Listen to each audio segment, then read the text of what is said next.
Ali, Ali, Ali, Ali, Ali, Ali, yeah. I praise Allah for these lessons. I'm striving to be the message, and I thank Allah for his blessings. Ali was the circle 7. I praise Allah for these lessons. I'm striving to be the message, and I thank Allah for his blessings. Ali was the circle 7. I praise Allah for these lessons. I'm striving to be the message, and I thank Allah for his blessings. Ali was the circle 7. I praise Allah for these lessons. I'm striving to be the message, and I thank Allah for his blessings. Ali was the circle 7. I praise Allah for these lessons. I'm striving to be the message, and I thank Allah for his blessings. Ali was the circle 7. I praise Allah for these lessons. I'm striving to be the message, and I thank Allah for his blessings. Ali was the circle 7.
Islam, Islam, Islam, Moorish America, want to rise upon the 7 and give all praises. We rise upon the 7 within the circle of justice, mercy, love, and right, and give all praises to the great God, Allah, Father God, Allah, and honors to his holy prophet, honors to our holy prophet, Noble Drew Ali, El-Hajj Sharif Abdul Ali, that is.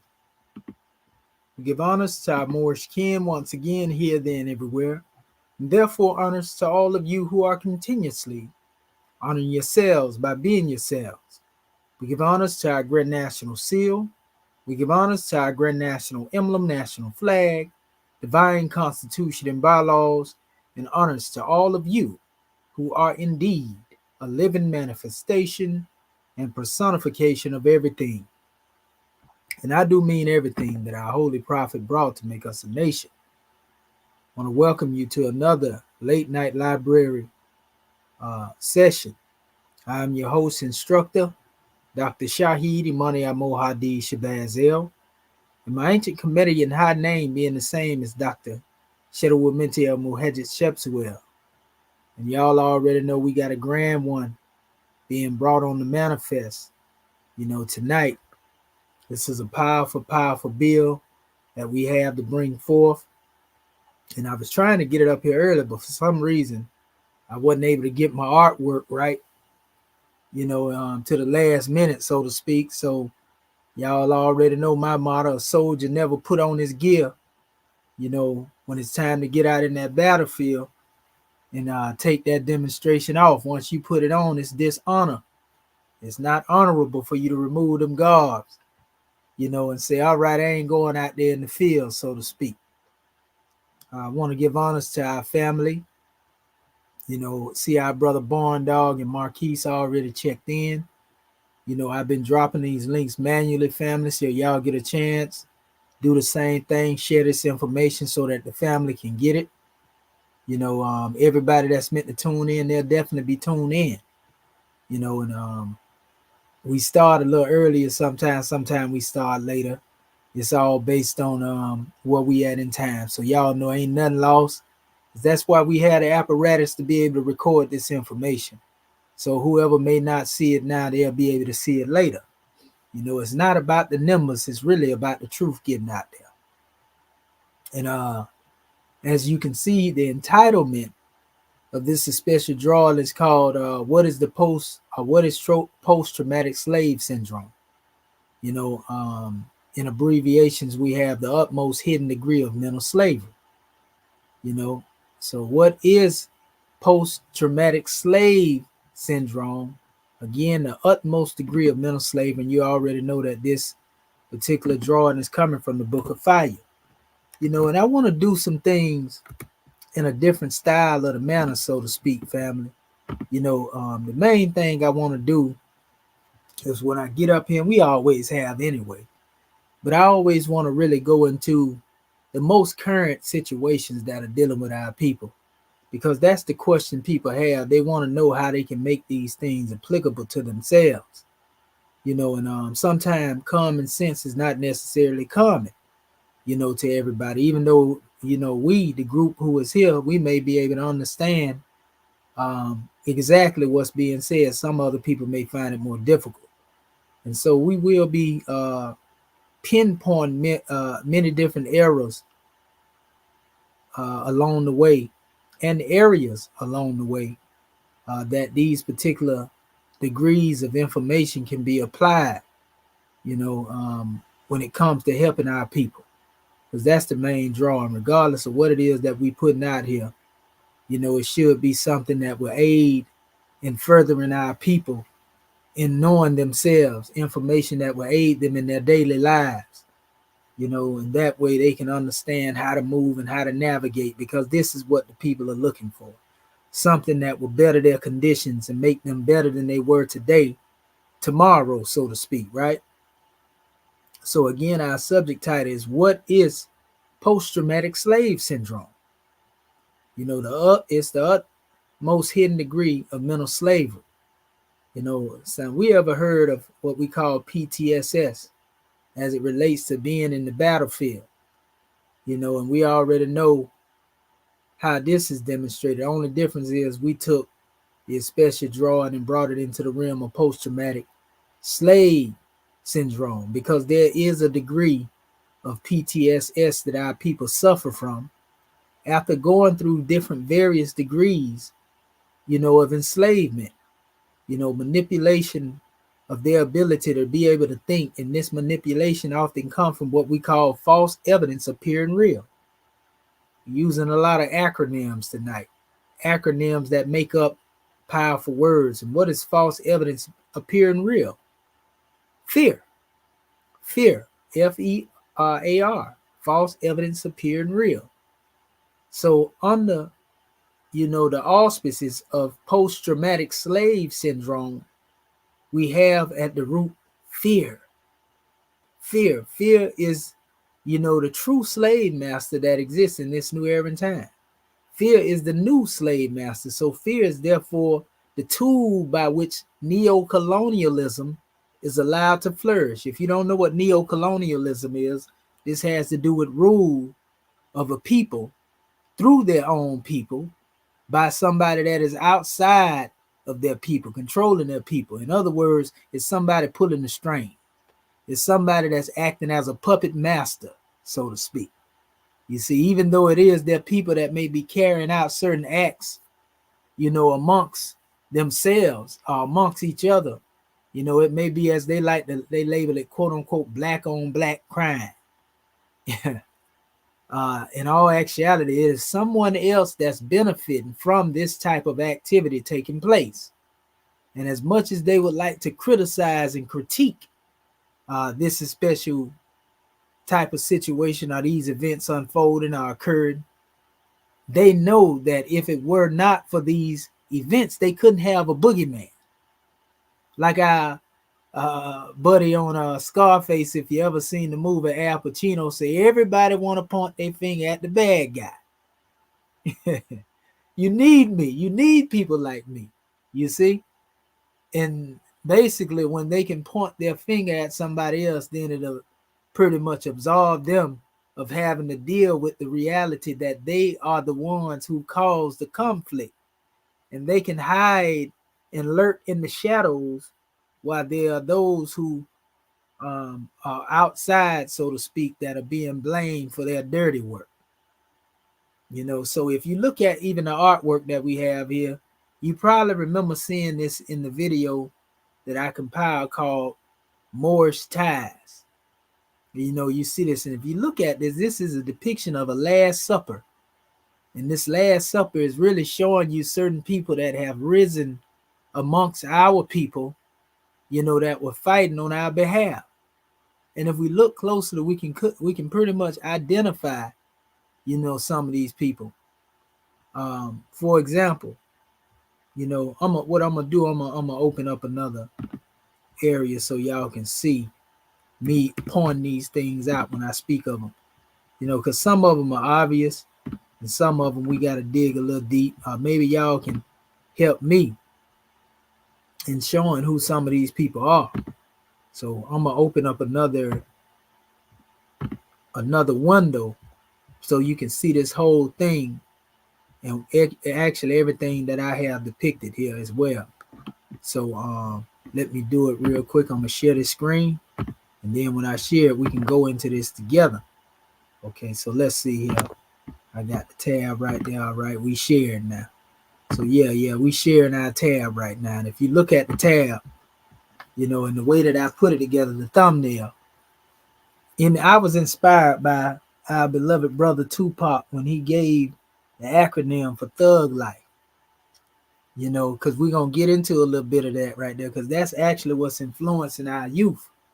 Just at a greater degree, they call it drill, or drilling each other now. You know, and we see the D is actually being, the D and the R is actually being replaced, a placeholder for the K. You know, so drill mean to kill in all actuality. And so we're gonna go into the root of where all of this come from, but want to point these things out. So it says the hate you gave left infants fatherless, enraged.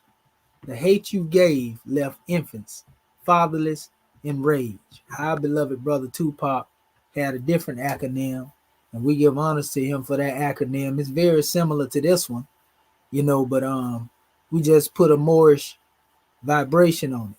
So what we see here, we're gonna point out the ones that's obvious up here in this Last Supper. Okay, we see Frederick Douglass right here. We see Noble Drew Ali right here. We see the Honorable Elijah Muhammad over here. We see Martin Luther King here. We see Harriet Tubman right here. Marcus Garvey here. We got Malcolm here. There's a couple of more people up here. And you can't quite make them out. That look more like Nat Turner, if you ask me. But, you know, like this one here, this is a questionable one. It'll come to us later, maybe. This here, I kind of got shouted out. But here, you know, a few other people up in there. But the main ones that I mentioned, and then you can't see the face of this. This is the bike turned to us. It's look more like, you know, they trying to depict a Messiah of some sort, right? But this is the Last Supper, you know, as a representation with our leadership in it. And having all these men to come, how is it that we ended up, you know, the way that we have turned out in this new era in time? That's a question we have to ask ourselves. You know, I often ask the question, how is it possible that our people reach a level of what we call celebrity status? And you would think that this changes their condition. It changes their condition monetarily or financially. But the problem that is underlying and lurking within the consciousness of our people is ever present. No matter how much it is they make, you know, they can cover it up for so long before these situations begin to spiral out of control. And then we see that they are no different than our people now. You know, I'm talking from the drug addiction, you know, to, you know, the harm, you know, and violence that we think that they had rose above. And at one time, they maintained themselves. I remember back in the day, you wouldn't really see celebrities, you know, and actors and people like that being caught up. You might have heard of it here and there, but, you know, it didn't become a normal thing as if you see their lives wide open, you know, like you see us now, you know, like you see our people, you know, Well, when you go across what they call the ghettos or the black bottoms of the whole United States, where there was a ghetto, where our people was living in the trenches, we had been exposed to these things. Even some of these people that rose up out of these situations, but they ended up still falling victim, like I said, in this new era in time. And it's a common thing now to see your favorite celebrity or your favorite musician or your favorite actor, that is on the manifest and falling victim to the same things. They're not protected. They no exception, so to speak, now, when it comes to dealing with falling victim to this reality. And it's a sad situation because we can see that we are actually counseling ourselves. The culture that is being promoted out here now by the culture vultures, so to speak, has become the norm. You see, it has become the norm, family. So, being that this is the case, we have to address this. We have to know where this thing come from, because in order to know where we're going, we got to know, where we came from. This is real. So we want to ask that our family most definitely put this information out here. We ask that our family let the world know, what it is we demonstrate, as we go into this special measure tonight. So we done already hinted at it, that we dealing with this post-traumatic slave syndrome, and this is the utmost degree of mental slavery. Neither one of us can deny this. We will all agree to this. I understand that there are certain things, that we hate to admit to, but in order for us to be able to move forward, in order for us to be able to heal, in order for us to be able to build anything, we have to address these particular situations. We have to address this particular measure that is haunting us as a people. You see, and like I say, none of us will deny, if we are able to look at the self. Prophet Noble Drew Ali told us, to study self. And if we study self, we will surely find what it is that is necessary in order to heal ourselves. Anybody know anything about dealing with trying to find a cure for a particular illness or ailment or disease, so to speak? You have to study, that which is subject, one that is subject to a particular illness. And in the process of the studying, once you're able to see the illness that is on the manifest by studying an individual that may be sick, then you can come up, with antidote, so to speak. But that antidote or the cure will be found first by examining the person that has been affected, again, by that particular illness, or illnesses in plural for that matter. You see, so this is a powerful drawing, family, that we had to bring. I'm telling you, it don't get no plainer than what it is that we demonstrate. Because we, brothers, we have been placed here to be caretakers and vicegerents. As we say in our teaching, lords of the plane of soul, lords of the plane of thing made manifest. We have been given that a special position as governors, or some people like to use the term heads of your household.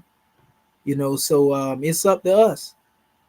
So it is the hate, that has been given as a result of a lack of love that has been given, that has created, this thug life, that has left the infants fatherless and enraged. You see, this is what we want to get more into and talk about these things, because this is what will give us the ability to be able to go out here and reach the young and not yet born, so to speak. I was once told one time, by the elders, that we must teach the young, and the old will follow in shame. If you teach the young, then the old shall follow in shame. You see, this is what it's about, because we just went over the Willie Lynch concept last night. Although we didn't go all the way into detail of, turning the young against the old and the old against the young and those aspects, this does exist as a reality now in this era and time that we're living in. In other words, the older generation has lost, the will to know how, so to speak. They have given up, on the youth. And the youth has begun to look at the older as those who basically have no means of existence. Even I rode by, in community, just going through, heading to another destination. I literally heard young brothers huddled up saying, man, these old NIGGAs and A's in the way. We got to get these NIGGAs out the way. And I'm just riding through and heard them huddled up talking like this. And I was like, goodness gracious. Is this what it has come to? But nevertheless, I'm just telling you what I heard, not what somebody told me, family. I rode by. How you go through a community and, you stop at a stop sign. So on my way, stopping at the stop sign, I caught this in the ethers. I ain't talking about no ghost saying it, and I thought they said it. This is exactly what they were saying. You know what I mean? They was like literally having a meeting, a powwow about removing, old generation. Now, the old generation ain't got no business, nor do they really have a business either of being out there in the world trying to do the thing they trying to do. But nevertheless, there's a society, of I even call it domestic apartheid when it comes to dealing with classifications, where we label ourselves, according to, who is weaker and who is stronger, so to speak. And only the strong survive. We got some brothers that, their words of wisdom will tell you, stay out the way. It's a young man's game. Well, it shouldn't be the game of our young brothers or the old brothers at this particular point, because we realize it's never been our game. We understand at this level that we have in our consciousness that freedom is not a game. So we shouldn't have been a part of the game anyway. We've always been pawns on the board. You see, not knowing that we was being played, instead of thinking we was the one that was doing the playing. And so this is a terrible situation, like I said, but this all leads back to one particular culprit. It goes back to the mindset that has been given. This is that post-traumatic slave syndrome. This is the utmost hidden degree of mental slavery, family. And it is indeed the true enemy of our people. So if you want to get upset, and if you want to hurl, your opposition, toward any particular direction, we have to go after this post-traumatic slave syndrome. This is the enemy that has infiltrated the consciousness of our people for some time now. This PTSS is something that we naturally come with because of the environments that we were raised up in. It's something that we come with because we have no means of coming out of that environment based upon our lack of wealth when it comes to that which is mental wealth, meaning the right knowledge, and when it comes to the physical aspects of wealth, being able to build better for ourselves, being able to create that which is better for ourselves. So this is why we end up falling victim to this particular adversary that we call post-traumatic slave syndrome, PTSS. That's the real gangster, that's been drawing down on us. That's the real gangster that's been robbing us of our culture. That's the real gangster, that's been gunning us down. You see, and we've been thinking it was another brother that looked like us. You see, we've been thinking that it was us who was killing us. No, post-traumatic syndrome, slave syndrome, and he clicked up with poverty. And these two adversaries right here, they've been running down on us. They've been sliding on us, like the young generation say. They've been spinning the bin, as the young generation would say, when it comes to dealing with us. Post-traumatic slave syndrome. Let's talk about this real adversary, the real enemy that has been opposition to us. This slave master that's veiled. When this post-traumatic slave syndrome put on the monkey suit, it's hard to see because that one is elusive, very elusive, to the extent to where our people don't know whether they coming or going. They can't even see the adversary as being the adversary because they think it's you or me. They are looking at this adversary as it personifies itself in the person of some of our people, but they can't see the God in you and me. We can't see the God in each other. Prophet Noble Ali told the Moors, he said that when you look into the face of man, you look into the face of Allah. You see what I'm saying? So if we able to see that, then that invokes love automatically. If you love your creation, if you love the creator of the creation, because you can't love the creation and hate the creator, and you can't hate the creation without hating the creator. You see, either way you look at it. So just as these things have an author, then again, there's an author, there's an orchestrator, of PTSS.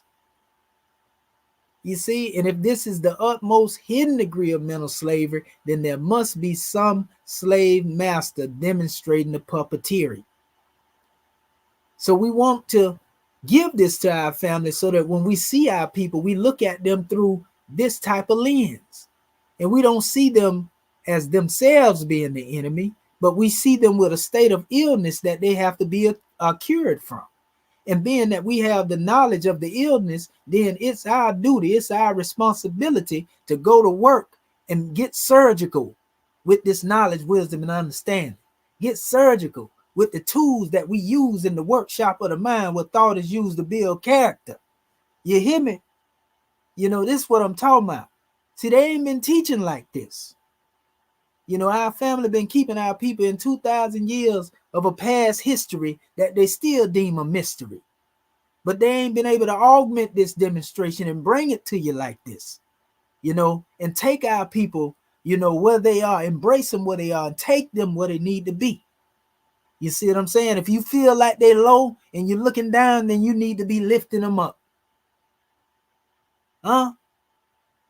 So this is what we're getting into, family. So what we're going to do, without further do a delay, I'm going to go ahead and go into, let me see, I'm going to stop this here because I want to make sure I'm sharing the actual drawing here. And I'm going to share the entire screen. And y'all already know we're going to go into the Book of Fire. So let's go there. Remember, this is our root. This is what we start with. This is going to be a pretty brief one too, family. We ain't got a whole lot of long drawn out, but it's going to be powerful though. What is post-traumatic slave syndrome? The utmost hidden degree of mental slavery. In 1915, the Holy Prophet Noble Ali became the first free Moorish American to diagnose American ex-slave as an entire people suffering from mental slavery. This is the mental illness we suffer from, family. It's called mental slavery. So somebody has to be qualified to operate within our consciousness, to reset our brains, you see, so to speak. Somebody has to have the tools, that are qualified to be utilized, in order to operate on our brains. So it has to be a doctor of divinity. You see, and if you are here within the sound of my voice today, then it's, possible that you are destined to unfold being a doctor of divinity. That you may come forth and exercise your knowledge, your wisdom, and your understanding, when it comes to operating, within the space of our people's thinking apparatus, to correct their thinking. Prophet Noble Drew Ali said, if he can get us to thinking, then we will save ourselves. So thinking has to do with, what we call movement. Thinking has to do with a free vibration, so to speak. The very main measure of someone being suffering under mental slavery has to do with their mind being on lockdown. Y'all heard us talking about that mono and sofo maniac last night. So anyway, it says Noble Drew Ali described this psychic disorder to the Moors as mental slavery. It's the only kind of slavery that you have now. We touched on this last night. Post-traumatic stress, see, this is what they call it, post-traumatic stress syndrome or stress disorder, has been known and taught in schools of psychology and psychiatry since ancient Kemet. But no one made it applicable to those who name themselves African Americans in these modern days, as most saving powers brought by a holy one are incomprehensible to those of his presence. Only a few of the Moorish recognized the damaging depths of what Noble Drew Ali revealed as mental slavery. This may seem strange when considering all of his people still suffers from its lasting effects. Post-traumatic slave syndrome, PTSS, is a psychiatric disorder suffered by a people after a violent conquest has been forced upon them. Pay attention, family. Pay attention. If you value a thing called freedom and that thing has been taken from you, it's quite natural for one to try to retrieve that freedom or return back to that original state of bliss that one enjoyed being free. And they would fight for it. They would go to war for it or whatever the case may be. But they definitely want their freedom. We seen the movie Amistad. You heard them saying, give me free. Give me free. You see what I'm saying? And whether you know it or not, all of the acts that have been demonstrated over here, including the one that we demonstrated upon ourselves and what we have been doing to ourselves, these are acts of saying, give me free, whether we know it or not. When we commit acts of riding down on each other and doing harm to each other, we don't know that we really crying out, so to speak, for freedom. Despite the surface level thinking that we think that we getting revenge, despite the surface level thinking that we think, that we doing what we do because we trying to survive, at the essence, we are really saying, give me free. By doing it, we saying, I can't think freely. I'm overwhelmed with this burden of mental slavery. So this is how I act out. This is how I cry. Or like some of the brothers made the songs.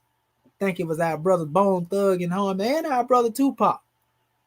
This is what it sounds like when thugs cry. You see what I'm saying? This is what it sounds like when thugs cry.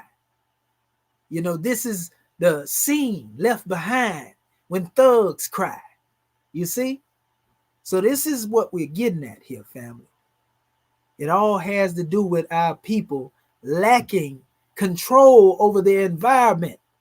The reason that we go so much in opposition to each other and we fight each other is because laid dormant within our consciousness. We remember the time when we were kings, brothers, when you were queens, sisters. We remember the time when we ruled as the God men, brothers, as God women, sisters.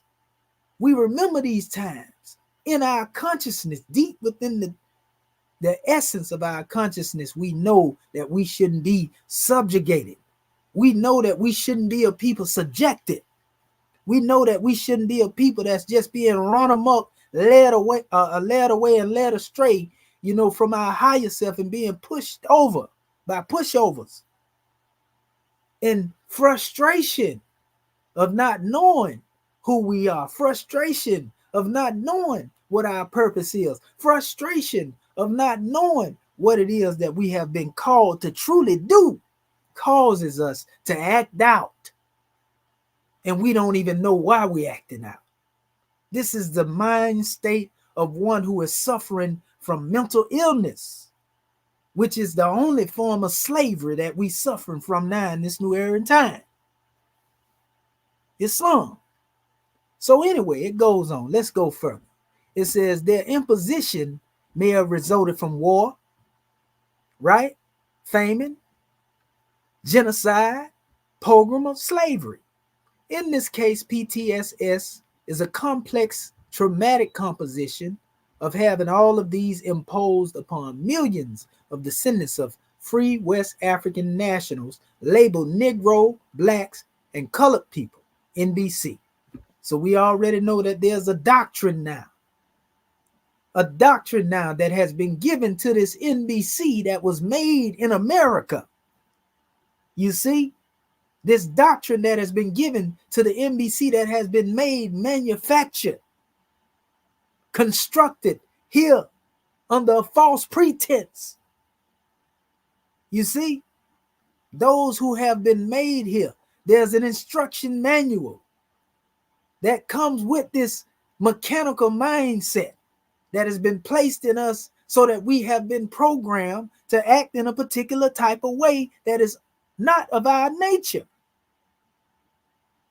There's an instruction manual that comes with how to push the buttons of the NBC to get the Negro, black, and colored people to do what it is you want them to do for your own benefit.